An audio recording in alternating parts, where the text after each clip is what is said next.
Tant que vous ne savez pas comment vos parents sont morts, qui ils sont, pourquoi, c'est difficile de commencer le deuil.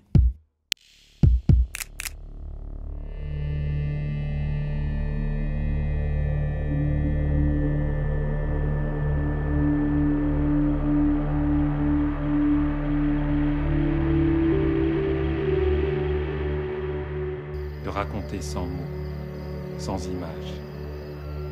Parler blesse aussi.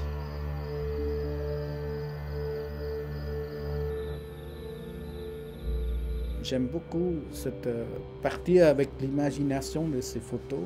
J'aimerais qu'ils soient réels, certainement. Le cinéma me permet de dialoguer avec l'absence. J'ai envie de sentir la main de ma mère sur moi, quoi. Alors je fabrique. Dans cette séquence, c'est une rêverie, quoi. C'est sentir, c'est parler avec. Pour moi, la créer, c'est une manière de lutter contre l'oubli. Il faut être ce voleur de feu, s'accrocher à un visage. Et la lune revient comme un repère du temps, parce que j'avais plus de temps, je n'avais plus de notion du temps. Pendant le temps des Khmers rouges, on n'a pas un calendrier naturel, évidemment, on n'a même pas de quoi se nourrir. Dans une pleine lune, c'est un mois. Plus je vois les lunes dans ma tête, plus c'est une année. C'est juste pour vous dire vous avez survécu, quoi. Un mois de plus, un jour de plus, une croissance de lune en plus. La lune m'a donné une notion de temps que je n'avais plus, quoi. Les temps poétiques. J'essaie de ne pas raconter, de raconter sans mots, sans images. Cette hutte, c'est à la fois votre être profond, c'est les prisons imaginaires, c'est le fait que les gens, les Khmers rouges, arrivent quand même à vous enfermer quelque part. Mais c'est un exil que vous pouvez créer vous-même aussi.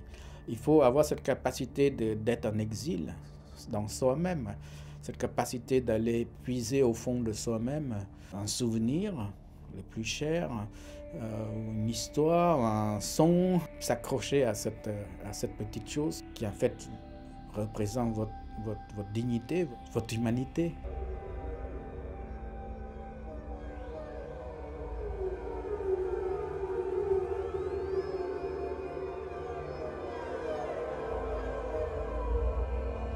L'oiseau, c'est comme l'âme, quoi, qui vous guette. Il y a des gens qui prennent un oiseau comme un oiseau de mort. Mais pourquoi un oiseau de mort? Les petits oiseaux, ils viennent et dès le matin, parfois juste pour frapper les fenêtres de chez vous. C'est les âmes de l'être aimé.